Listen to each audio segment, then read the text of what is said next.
Jangan lupa like, komen, dan subscribe. Kalian yang mau nraktir kopi Mimin Ganteng bisa melalui link di bawah ini ya.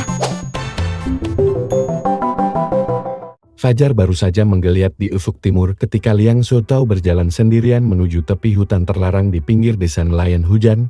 Embun masih menempel di rumput liar, dan suara burung hantu terakhir mereda, digantikan kicau burung pagi. Langkahnya ringan, namun pikirannya dipenuhi kegelisahan. Hari ini ia ingin membuktikan bahwa mitos tentang pohon aneh di hutan itu hanyalah dongeng orang tua. Hutan terlarang itu sunyi dengan cara yang aneh, bukan sepi biasa, melainkan seperti sedang mengamati setiap gerakan pengunjungnya. Zotao berhenti sejenak, memandangi kabut tipis yang menari di sela pepohonan. Ada desas-desus bahwa siapapun yang masuk terlalu dalam akan hilang. Bukan karena binatang buas, tapi karena akar yang menelan. Ia terus melangkah, mengikuti jalur sempit yang dipenuhi lumut licin. Di tengah perjalanan, telinganya menangkap bunyi gemericik, namun sumbernya bukan air.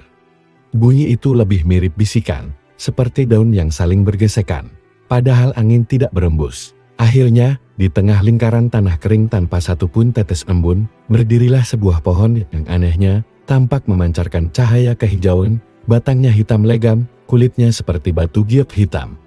Dan di setiap rantingnya tumbuh daun berbentuk memanjang dengan pinggiran yang berkilau seperti pisau. Liang Zotao merasakan dadanya sesak. Ada sesuatu yang memanggilnya. Tangan kanannya terulur tanpa ia sadari, menyentuh salah satu daun. Begitu jari-jarinya bersentuhan, rasa dingin mengalir dari ujung jari ke seluruh tubuhnya. Diikuti sensasi tajam seolah nadi dan tulangnya sedang diiris dari dalam. Ia menarik napas tajam, namun alih-alih melepaskan, ia justru merasakan rasa penasaran yang makin kuat. Dengan satu tarikan halus, daun itu terlepas dari ranting. Seketika, udara di sekelilingnya bergetar. Langit di atasnya mendadak berubah, awan pecah seperti kain yang disobek. Dan dari celah itu, mengalir cahaya perak yang terbelah rapi, seakan ada tangan raksasa yang memotongnya. Suara menggelegar terdengar di kejauhan, bukan guntur, melainkan suara retakan itu sendiri ini. Apa yang terjadi? Gumam Zotao, namun suaranya tenggelam oleh getaran tanah. Dari sela retakan langit, ia melihat sekilas sesuatu yang tidak seharusnya ada di dunia. Mata raksasa berwarna emas menatap ke bawah, tepat ke arahnya. Tubuhnya membeku, mata itu berkedip, dan seketika hawa dingin menusuk dari ubun-ubun hingga telapak kaki. Pohon di depannya berguncang, seolah sedang ketakutan. Daun yang baru ia petik mulai memancarkan cahaya, dan di tengah urat daunnya muncul pola aneh seperti peta yang bergerak di kejauhan. Teriakan dan bunyi seruling perang terdengar. Zotao menoleh, melihat dari arah desa puluhan sosok berbaju perak berlari menuju hutan. Mereka membawa tombak dan bendera hitam dengan simbol yang belum pernah ia lihat sebelumnya. Ia ingin berlari, namun langkahnya seperti terikat di telinganya. Suara bisikan dari daun itu semakin jelas. Kini berbentuk kata-kata, menggunakan bahasa yang entah. Mengapa ia mengerti? Akar telah dibangkitkan. 9 wilayah akan terbuka. Tiba-tiba, tanah di bawahnya retak. Akar hitam raksasa menjulur keluar. Bukan dari pohon, tapi dari tanah itu sendiri. Akar itu bergerak seperti ular, melilit pohon aneh tersebut, seolah ingin menariknya masuk ke perut bumi. Para prajurit berbaju perak yang mendekat terlihat panik ketika melihat retakan langit. Salah satu dari mereka berteriak, "Gaunnya! Jangan biarkan pemuda itu keluar dari hutan." Liang Zotao merasakan bulu kuduknya berdiri. Daun di tangannya tiba-tiba berubah berat, seperti menampung seluruh dunia di dalamnya. Cahaya dari urat daun itu memancar semakin kuat, menelan pandangannya. Dalam sekejap, ia tidak lagi berdiri di hutan, melainkan di hamparan luas tanpa batas, di mana akar-akar hitam menjulur sampai ke ujung cakrawala. Sebuah suara bergema dari segala arah, rendah dan penuh tekanan. Pemetik pertama telah dipilih, langit telah tersayat, kini semua akan mencarimu. Di detik berikutnya, ia kembali ke hutan, namun suara langkah kaki para prajurit sudah sangat dekat. Ia menatap daun itu, sekali lagi, sadar bahwa kehidupannya baru saja berubah selamanya. Liang Zotao memeluk daun itu erat, napasnya berat. Derap langkah prajurit berbaju perak semakin dekat, disertai gemuruh aneh di langit yang belum sepenuhnya pulih dari retakan tadi. Kabut di hutan mulai menebal, seolah menyembunyikan jalannya. Terapi sekaligus membuat setiap langkah menjadi berbahaya. Berhenti. Suara seorang prajurit terdengar jelas, dingin dan penuh perintah. Zhu Tao tak menoleh. Ia tahu jika tertangkap, entah apa yang akan mereka lakukan padanya, tapi yang jelas bukan hal baik. Tiba-tiba, dari sela pepohonan, seekor binatang liar melompat. Tubuhnya seperti rusa, namun kepalanya ditumbuhi tanduk yang bercabang bercahaya. Hewan itu menatap Zhu Tao sejenak, lalu berlari di depannya, menembus kabut. Anehnya, langkahnya membentuk jejak bercahaya, seakan memandunya keluar. Zhu Tao ragu sesaat, lalu memutuskan mengikuti. Tapi sebelum ia bisa jauh, suara tajam melintas di telinganya. Anak panah perak menancap di batang pohon sebelah wajahnya. "Jangan bunuh dia. Bawa hidup-hidup," teriak seorang komandan. Ia memaksa tubuhnya berlari lebih cepat. Daun di genggamannya bergetar, dan tiba-tiba sebuah sensasi aneh mengalir ke matanya. Ia bisa melihat celah tipis di udara, seperti retakan tak kasat mata. Saat ia melewatinya, tubuhnya langsung berada 3 langkah lebih jauh dari sebelumnya. Seketika ia sadar, daun ini bisa memotong ruang. Suara dentingan logam terdengar dari arah kiri. Dari balik kabut, seorang wanita muncul dengan gerakan gesit. Rambutnya hitam panjang terikat pita meras, matanya tajam seperti elang. Ia mengenakan jubah biru gelap dengan lambang gunung dan bulan sabit. "Kalau terus lari, kau akan terjebak," katanya tanpa basa-basi. "Ikut aku." Zhu Tao terkejut, tapi tidak ada waktu untuk bertanya. Wanita itu melangkah ringan, lalu mengibaskan lengan bajunya. Sebuah gulungan kertas terbang dari tangannya, meledak menjadi kabut ungu yang menutupi pandangan para prajurit. "Kau siapa?" tanya Zhu Tao sambil tetap berlari di belakangnya. "Qin Moyin, murid inti sekti Gunung Yuan. Dan kau, pemuda, baru saja membuat 9 wilayah ingin membunuhmu." Nada suaranya datar, tapi matanya melirik tajam ke daun di tangan Zhu Tao. Kabut mulai menipis, dan di depan mereka tampak jurang lebar dengan air terjun raksasa di bawahnya. Zhu Tao berhenti, tapi Qin Moyin tidak. Ia melompat tanpa ragu, tubuhnya berputar di udara, lalu mendarat di atas batu besar di sisi seberang. Zhu Tao memandang ke bawah, ngeri melihat ketinggian. "Aku tak bisa gunakan daunnya," teriak Qin Moyin. Tanpa pikir panjang, ia mengayunkan daun itu ke udara. Retakan titis muncul di depannya, membentuk jalur melengkung. Tubuhnya melangkah ke dalam celah itu, dan dalam sekejap ia muncul di sebelah Qin Moyin di seberang jurang. Napasnya terengah-engah, tapi ia masih memegang daun itu erat. Dari balik kabut di sisi lain jurang, suara teriakan para prajurit terdengar samar. Namun di atas langit, retakan tadi berdenyut sekali, memancarkan kilatan cahaya emas. Qin Moyin menatapnya, wajahnya serius. "Itu tanda bahwa yang berada di balik langit mulai menyadari keberadaanmu. Mulai sekarang, setiap langkahmu akan diawasi." Zhu Tao menelan ludah. "Siapa mereka?" Qin Moyin menatap jauh ke arah langit yang retak. "Para dewa yang seharusnya sudah mati. Dan kau baru saja memberi mereka alasan untuk kembali."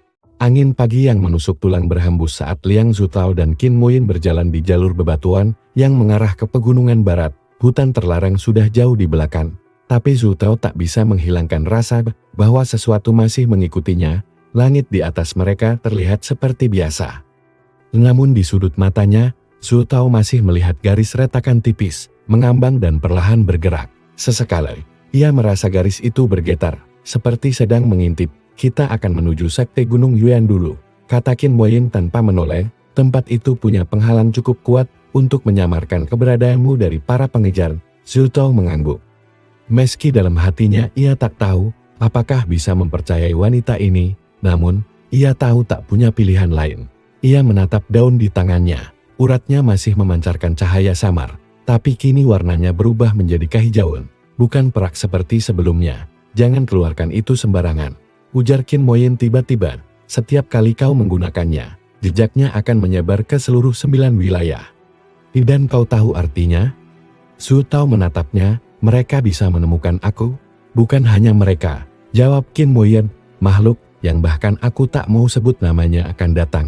Mereka melanjutkan perjalanan. Jalan mulai menanjak, kabut tipis turun dari puncak gunung, membuat pandangan terbatas. Zhu Tao mengerutkan dahi.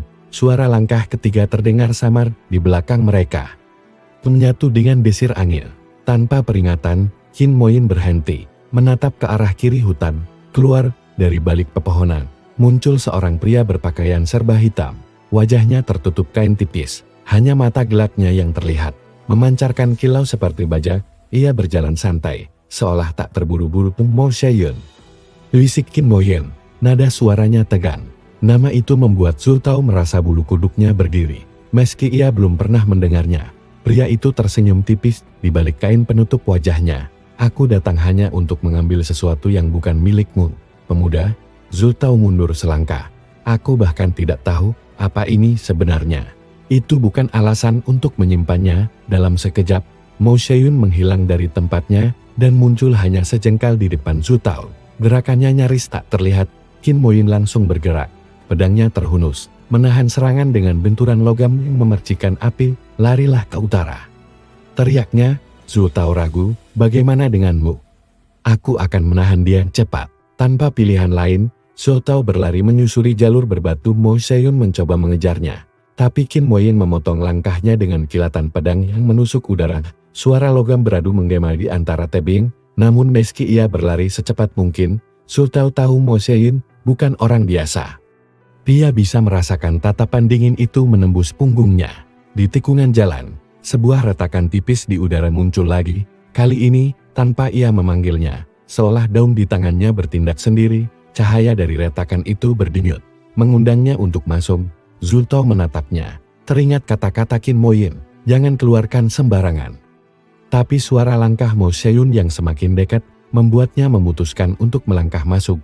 Dunia sekitarnya berubah. Ia mendapati dirinya berdiri di tengah lautan, akar hitam yang menjulang ke langit kelam. Di kejauhan, sebuah suara berat bergema, lebih jelas dari sebelumnya. Pemetik, datanglah.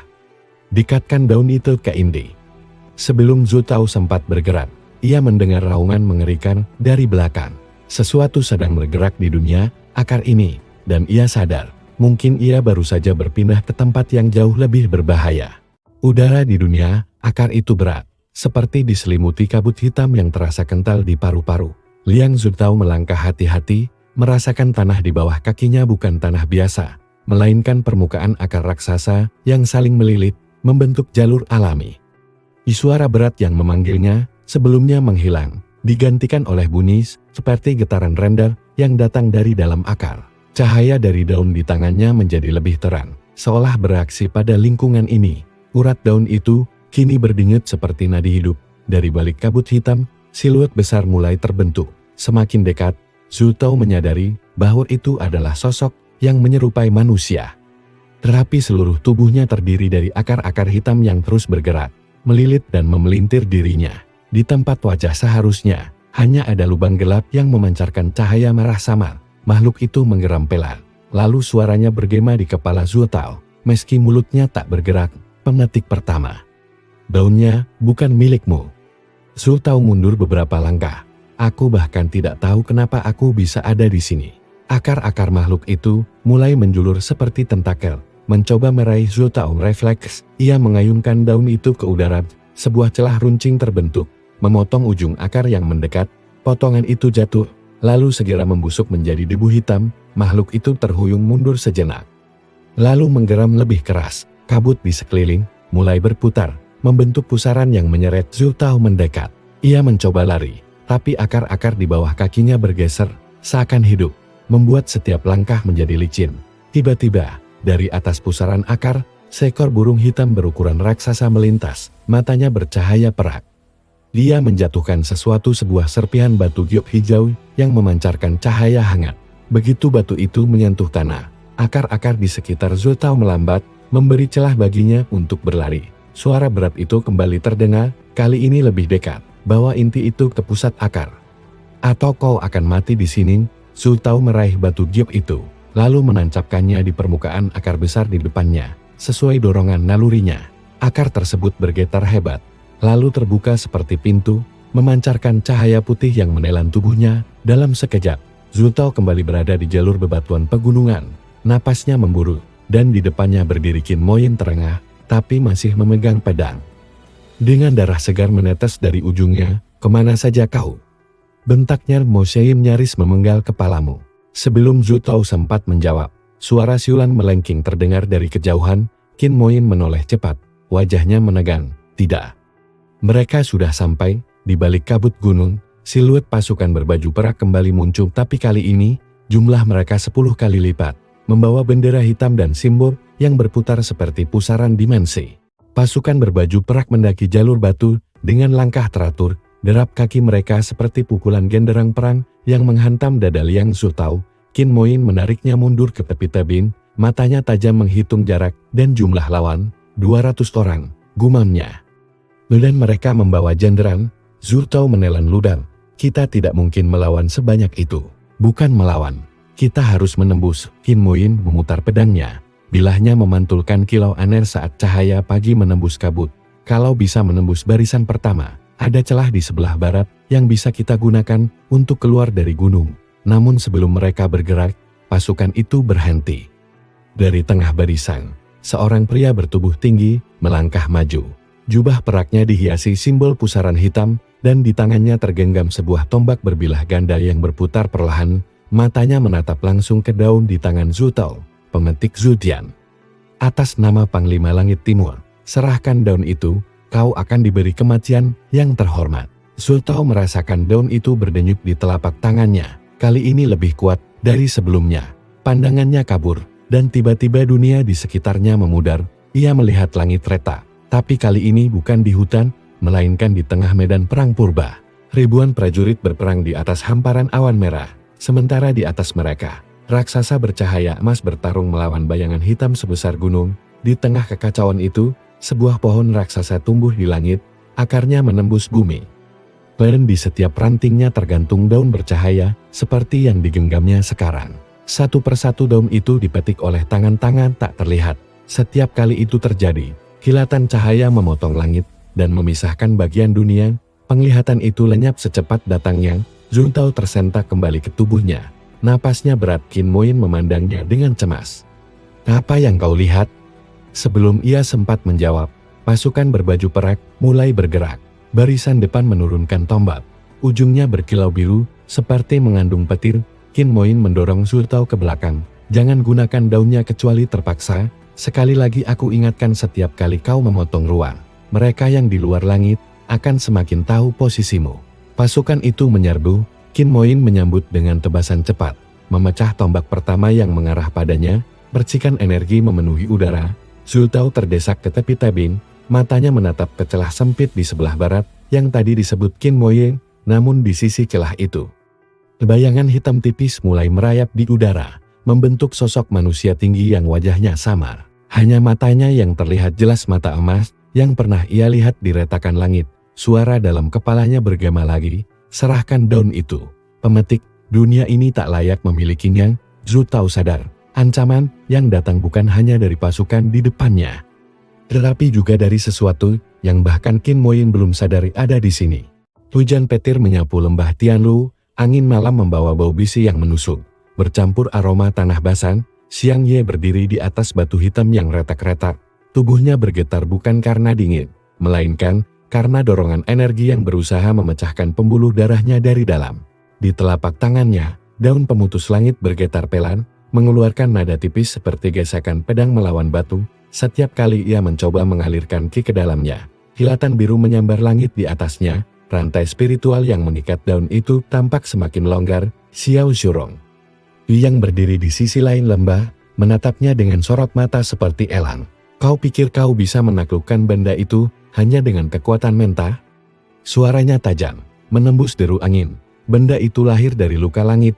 Ia memilih tuannya, bukan sebaliknya. Xiang Ye mengatupkan rahangnya. Kalau begitu, aku akan memaksanya memilih. Ucapan itu membuat wajah Xiao Zhurong berubah sedikit, entah kagum atau ngeri. Tiba-tiba, tanah di sekitar mereka bergetar. Dari celah-celah batu, asap hitam merembes keluar. Sosok ramping mengenakan jubah merah muncul perlahan. Matanya menghitam tanpa pupil, menarik. Aku pikir hanya aku yang mengejar daun itu malam ini, kata pria itu. Bibirnya melengkung tipis. Siapa kau? Tanya Xiang Ye, meski dadanya terasa terhimpit oleh hawa gelap pria itu.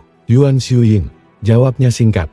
Dan aku datang untuk mengembalikan apa yang menjadi milik leluhurku. Xiao Zhurong melangkah ke depan, menghunus tombak peraknya. Kalau kau ingin mengambilnya, kau harus melewati aku dulu. Pertarungan meledak seketika. Kilatan perak dari tombak Xiao Zhurong beradu dengan gelombang kabut hitam Yuan Xiuying, menciptakan letupan kecil di udara. Xiang Ye tak bisa ikut campur. Seluruh fokusnya tertuju pada Daul yang berusaha melarikan diri dari genggamannya. Petir menyambar di atas kepala, dan sesaat, Xiang Ye melihat garis retak di langit, seperti belahan kacang dari celah itu. Cahaya putih menusuk bumi. Langsung mengenai daun pemutus langit, suara teriakan Yuan Xueying terdengar samar di telinga Xiang Ye. Jangan biarkan itu terserap. Tapi sudah terlambat, cahaya itu menyatu dengan daun di tangan Xiang Ye, lalu merembes ke pembuluh darahnya. Rasa sakit yang ia rasakan tak bisa digambarkan, seolah setiap tetes darahnya dibakar dan dipecah menjadi abu. Ia berlutut, terengah-engah, namun tak melepaskan genggamannya. Kabut hitam di sekitar Yuan Xueying mulai berputar liar, lalu tersedot ke arah daun seperti pusaran air. Xiao Zhurong terlempar mundur, tombaknya hampir lepas dari genggaman. Ketika cahaya menghilang, Xiang Ye berdiri dengan tatapan mata yang berbeda di dalamnya, tampak pantulan retakan langit. Daun di tangannya kini berwarna perak pucat dan ujung-ujungnya menetaskan kilatan petir. Yuan Xueying tersenyum tipis, meski darah menetes dari sudut bibirnya. Sepertinya kau baru saja membuka pintu yang tak seharusnya dibuka. Bocah, Xiang Ye menatapnya balik, matanya berkilat. Kalau begitu, aku akan melihat apa yang ada di baliknya. Petir kembali menggelegar, tapi kali ini seolah menyambutnya. Bayangan malam menyelimuti lembah Senior. Namun di langit, garis retakan samar masih terlihat jejak luka yang ditinggalkan oleh pertempuran hari itu. Jian Mo berdiri di tepi tebing, menggenggam sehelai daun perak yang tampak biasa. Namun dari sela uratnya mengalir cahaya lembut, seperti denyut nadi makhluk hidup. Helaan napasnya berat, matanya terarah pada bintang-bintang yang bergetar seolah takut pada sesuatu. Di belakangnya, langkah ringan mendekat. Sang Lian muncul dari balik kabut, matanya memancarkan sinar dingin. Kau tidak seharusnya membawanya keluar dari istana awan perang, ucapnya lirih. Rapi setiap kata mengandung ancaman. Jian Mo tidak menolak, hanya mengeratkan genggaman di daunnya. Jika aku tak membawanya, langit sudah runtuh malam ini. Sang Lian tersenyum tipis, lalu mengeluarkan sebuah kipas hitam yang lipatannya terbuat dari bilah logam. Angin yang ditiupkannya memotong kabut, menyingkap cahaya bulan. Daun itu memang bisa menyembuhkan langit, tapi juga bisa memotongnya sepenuhnya. Ucapan itu membuat udara di sekitar mereka menegang. Tiba-tiba, tanah di bawah tebing bergetar. Dari bawah, muncul sosok raksasa berbentuk siluet manusia. Namun wajahnya hanyalah pusaran gelap. Suaranya bergema, serahkan daun langit terbelah, atau semua pohon kehidupan akan layu. Jian Mo memutar tubuhnya, sorot matanya tajam seperti mata elang. Kalau begitu, aku akan memotong tanganmu terlebih dahulu. Kilatan perak memecah malam ketika Jian Mo mengibaskan daun itu. Retakan tipis terbentuk di udara, memanjang seperti luka di kaca, lalu merambat ke arah sosok raksasa itu. Makhluk itu menjerit. Suara jeritannya mengoyak telinga hingga darah merembes dari telinga Xiang Lian. Namun sebelum luka itu menelan sosok raksasa, Xiang Lian bergerak cepat, menutup retakan dengan kipasnya.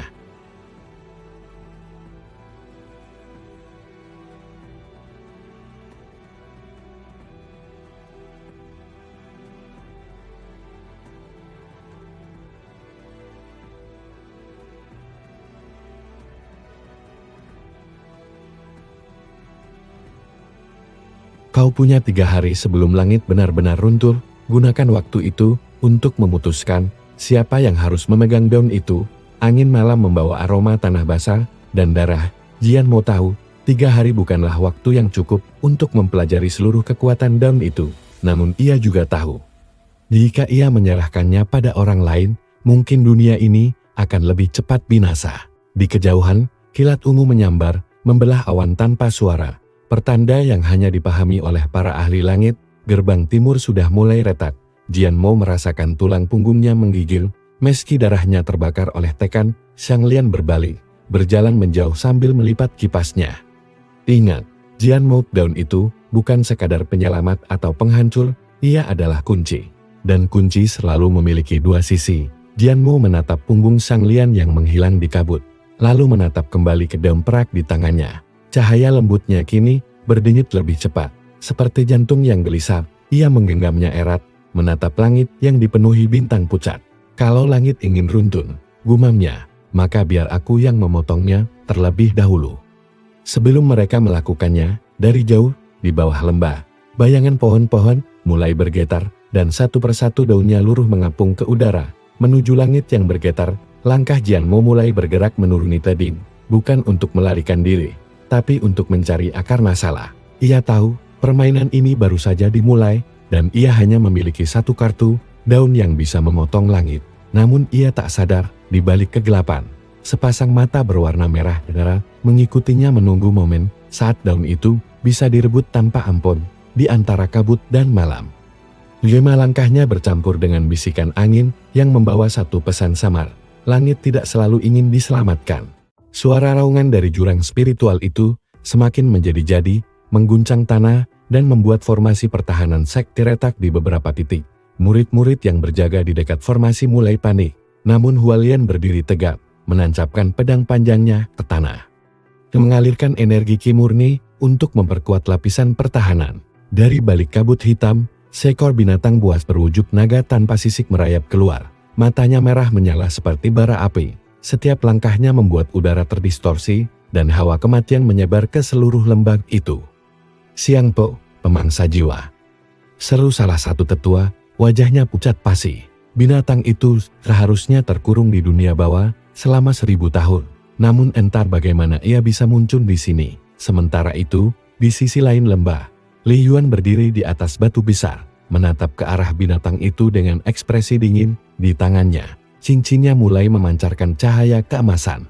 Suara samar para dewa kembali bergema di telinganya. "Jangan biarkan makhluk itu melangkah keluar. Jika perlu, korbankan dirimu." Qin Yun melompat ke samping Li Yuan. Rambutnya berkibar terkena hembusan energi liar. "Kalau kau mati di sini, siapa yang akan membayar hutang makan siangmu padaku?" Katanya sambil tersenyum tipis. Li Yuan hanya melirik sekilas, lalu melangkah maju, menatap langsung mata Siang Po. Makhluk itu mengeluarkan pekikan panjang yang memekakkan telinga, dan seketika langit di atas mereka berubah menjadi gelap total. Kilatan petir menyambar dari segala arah. Seolah dunia sendiri ingin memutuskan siapa yang layak hidup. Pada detik itulah, 12 cahaya dewa di tubuh Li Yuan menyala bersamaan untuk pertama kalinya membentuk sosok raksasa ilahi di belakangnya. Pertarungan yang akan menentukan nasib lembah pun dimulai. Di ruang bawah tanah sekte awan senja, aroma dupa bercampur dengan bau darah yang samar. Xiao Liang berdiri di tengah lingkaran formasi kuno. Tubuhnya diselimuti cahaya emas yang berdenyut, seirama dengan detak jantungnya. Di sekitarnya, 12 pusaran energi berbentuk simbol dewa berputar cepat, menyalurkan kekuatan yang cukup untuk menghancurkan seluruh lembah jika lepas kendali. Suara berat dan bergema muncul dari pusaran di sebelah timur.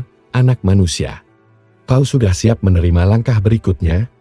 Itu suara Dewa Naga Petir, salah satu dari 12 dewa yang memberkati Xiao Liang. Setiap kata mengandung tekanan yang membuat lutut Xiao Liang hampir menyerah. Namun, ia tetap berdiri tegak. "Jika aku mundur sekarang, maka semua yang kuperjuangkan akan sia-sia," jawab Xiao Liang tanpa ragu. Dari pusaran di sisi barat, Dewa Pedang Bayangan terkeker. "Bagus, tapi kau harus tahu, jalan selanjutnya akan menuntut darahmu sendiri." Tiba-tiba, cahaya dari simbol-simbol itu meledak.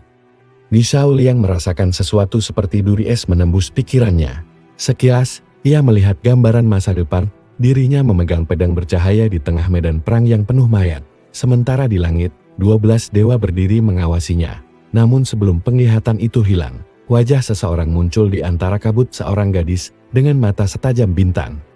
Menatapnya dengan senyum misterius. "Kita akan bertemu di tempat semua dewa runtuh," bisiknya. Begitu Xiao Liang tersadar, lingkaran formasi sudah hilang, dan ia hanya berdiri sendirian di ruangan gelap itu. Tapi di telapak tangannya, ada ukiran simbol baru yang belum pernah ia lihat sebelumnya, sebuah tanda yang membuat dadanya terasa berat, seolah ia baru saja memikul nasib seluruh dunia. Di tepi danau naga tertidur, kabut tipis mengapung, memantulkan cahaya bulan seperti lembaran sutra perak. Di tengah permukaan air yang tenang, sosok Lin 11 berdiri di atas sebilah pedang terbang. Tatapannya lurus ke arah bayangan raksasa yang bersembunyi di bawah permukaan. Dia bisa merasakan napas makhluk kuno itu berat, dalam, dan penuh kekuatan yang menekan jiwa. Tiba-tiba, air memecah. Seekor naga air berwarna biru gelap melompat ke udara. Sisiknya berkilau seperti batu safir.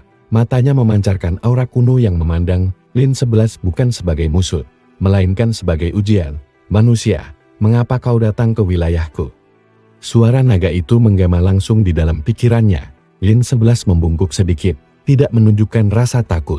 Aku mencari jejak Dewa Laut demi menyelamatkan seseorang yang tidak bisa menunggu lebih lama lagi. Ucapannya sederhana, tapi setiap kata mengandung keteguhan hati yang bahkan kabut malam tak mampu menyembunyikan. Naga itu menatapnya lama, lalu mengibaskan ekornya.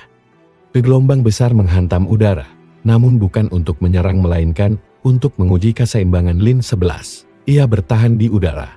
Pedangnya bergetar, namun tidak goyah.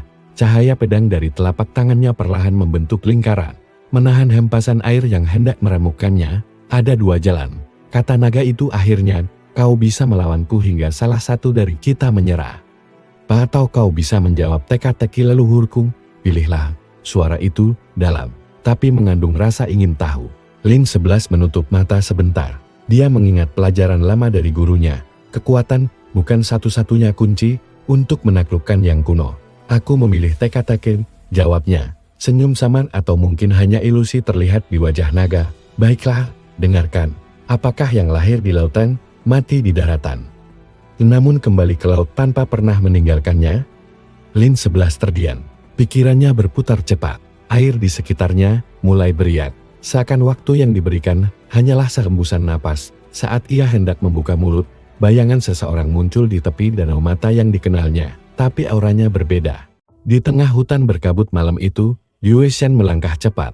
Napasnya membentuk uap di udara dingin di belakangnya. Suara langkah-langkah cepat terdengar mendekat.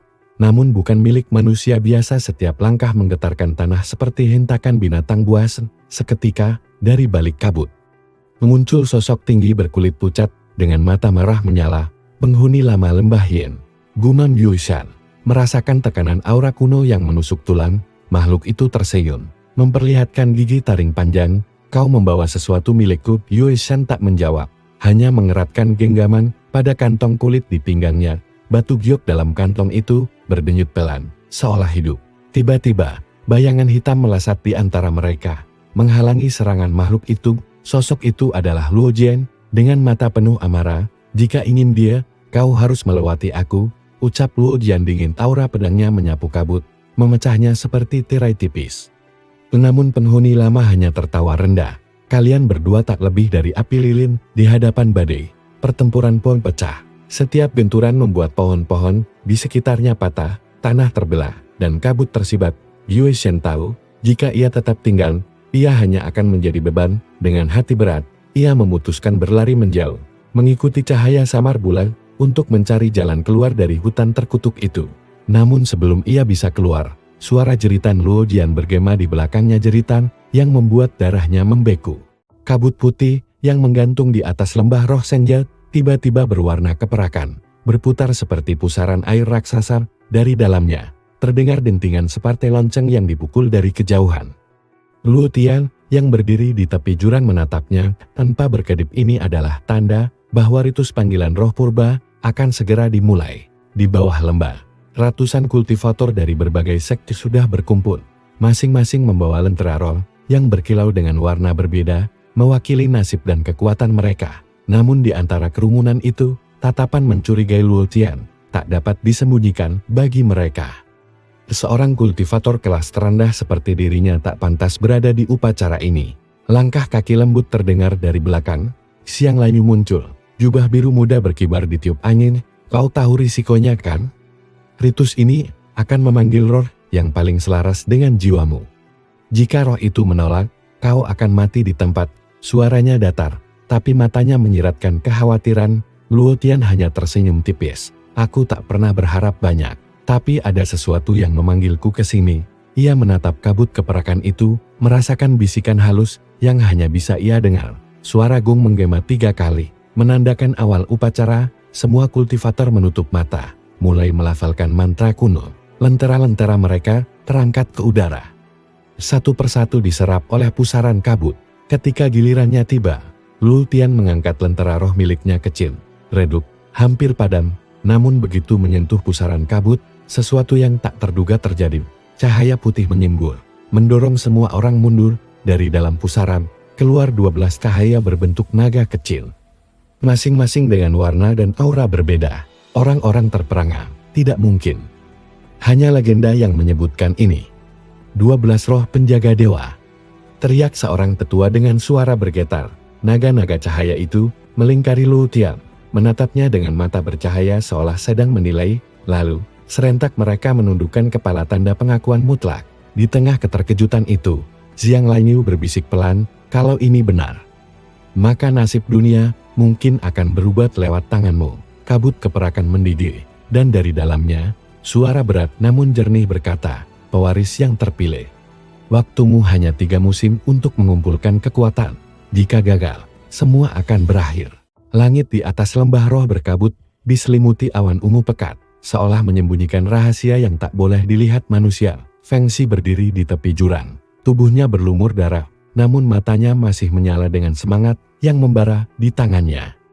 Gulungan pusaka yang baru direbut dari tangan para pemburu harta spiritual itu berdenyut pelan, seakan memiliki kehidupan sendiri. Dari belakang, suara langkah ringan terdengar, diikuti aroma bunga plum yang menusuk indera. Aku tidak mengira kau akan sampai sejauh ini, ucap Mei Qiangxu. Senyum tipisnya menyimpan maksud yang sulit ditebak. Namun Feng Xi tak membalas, matanya hanya menatap ke dasar jurang.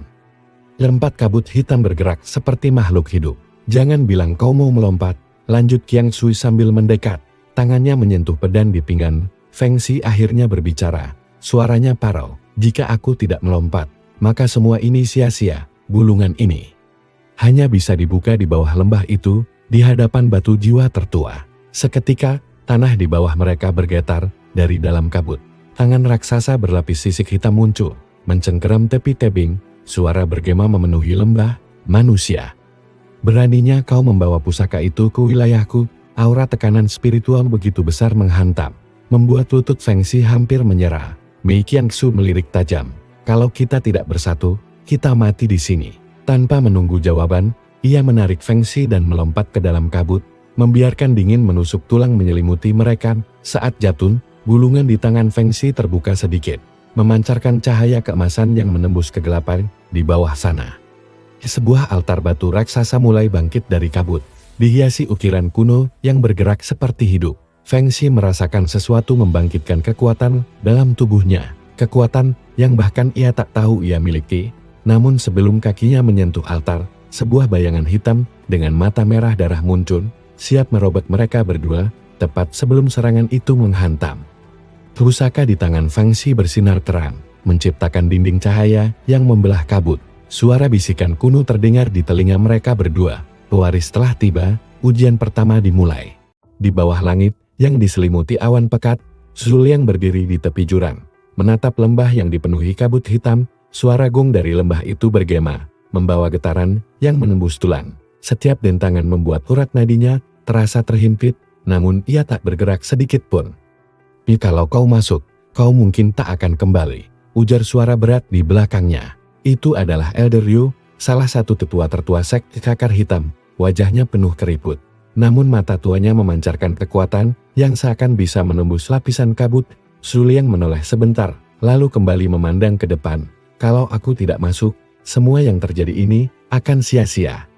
Roh iblis itu sudah mulai meracuni sumber air di 3 kota. Kalau dibiarkan, kita tak punya waktu seminggu lagi. Elder Yu terdiam, lalu menghela napas panjang. Baiklah, tapi ingat, jurang ini adalah gerbang akar malam. Sekali kau melanggar, kau akan berada di wilayah di mana hukum dunia manusia tak berlaku. Zhu Liang melangkah maju, menuruni jalur batu yang licin. Kabut semakin pekat, dan udara di sekitarnya semakin dingin, seolah mencabut panas dari tubuhnya. Di tengah kabut, ia melihat sosok tinggi dengan jubah hitam panjang berdiri membelakanginya. Aku tahu kau akan datang, Zhu Liang. Suara itu berat dan dalam, seakan berasal dari dasar bumi. Kau membawa darah 12 dewa. Tapi apakah kau yakin darah itu akan menyelamatkanmu di sini? Zhu Liang merasakan hawa tekanan luar biasa, namun ia menggenggam pedangnya erat-erat. Kalau aku mati di sini, setidaknya aku mati mencoba. Sosok itu berbalik perlahan, wajahnya pucat seperti mayat, matanya merah menyala, dan di dahinya ada simbol menyerupai akar pohon yang merayap. Bagus, karena aku sudah menunggu darahmu selama 1000 tahun. Seketika tanah di bawah mereka retak. Dan dari celah itu muncul tangan-tangan hitam raksasa yang mencoba meraih Zhu Liang. Ia melompat mundur, menebas satu tangan, namun tebasannya hanya meninggalkan bekas tipis. Suara tawa menggema, membuat kabut berputar semakin cepat. Di sini, hukum kekuatan berbeda. Kau tak hanya harus melawan aku. Kau harus melawan dirimu sendiri. Su Liang tiba-tiba melihat bayangan dirinya muncul di kabut. Namun mata bayangan itu penuh kebencian. Akhirnya kita bertemu. Aku, yang selalu kau tekan di dalam hati. Jurang itu berubah menjadi medan perang dua Su Liang. Yang satu berjuang untuk menyelamatkan dunia, dan yang satu hanya ingin menghancurkannya. Dan di atas sana, Elder Yu hanya bisa menatap, menyadari bahwa pertempuran sejati bukan melawan iblis, tapi melawan bayangan dalam hati sendiri. Kabut pekat menyelimuti lembah langit retak, udara di sekitarnya bergetar, seolah sedang menahan sesuatu yang ingin meledak keluar. Lian Zui berdiri di tepi jurang.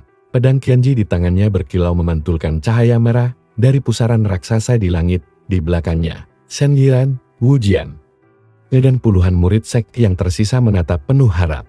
Mereka tahu ini adalah pertempuran terakhir, tidak ada jalan kembali. Dari pusaran itu, sosok mengerikan perlahan muncul dewa pemangsa waktu. Tubuhnya seperti terbuat dari ribuan jam pasir yang terus meneteskan cahaya hitam. Di setiap butiran pasir yang jatuh membuat tanah di bawahnya retak dan membusuk. Lian Zui. Suara Shen Yiran bergetar. Kau tidak harus melakukannya sendiri. Namun Lian Zui tersenyum tipis. Sejak awal, pedang ini menolak setiap tangan yang mencoba memegangnya. Kecuali milikku, itu berarti takdir memilihku. Dan hari ini, aku akan menolaknya kembali. Dewa pemangsa waktu mengangkat tangannya. Dunia di sekitar mereka melambat. Dedaunan yang gugur terhenti di udara. Bahkan detak jantung menjadi berat. Tapi Lian Zui melangkah maju. Dan anehnya, setiap langkahnya mengembalikan denyut waktu seperti semula. Kilatan pedang pertama memotong udara, membelah kabut, dan membakar sisa-sisa malam. Benturan kedua memecahkan pusaran hitam. Cahaya biru murni menyembur keluar dengan tebasan terakhir. Ia menusuk inti jam pasir di dada sang dewa. Ledakan cahaya menyilaukan menelan segalanya. Tidak ada suara, tidak ada rasa sakit, hanya keheningan. Saat debu mengendap, Lian Zui berdiri di tengah kawah besar. Pedang Qianji telah retak, hampir hancur. Namun matanya tetap jernih, pusaran telah lenyap. Dan sinar matahari pagi pertama menembus awan. Wu Jian berlari menghampiri, menahan air mata. Kau berhasil. Lian Zui menatap langit yang kini bersih, lalu berkata pelan, tidak kita semua yang berhasil. Namun, jauh di dasar bumi, sesuatu bergetar. Seakan kemenangan ini hanyalah awal dari takdir yang lebih besar.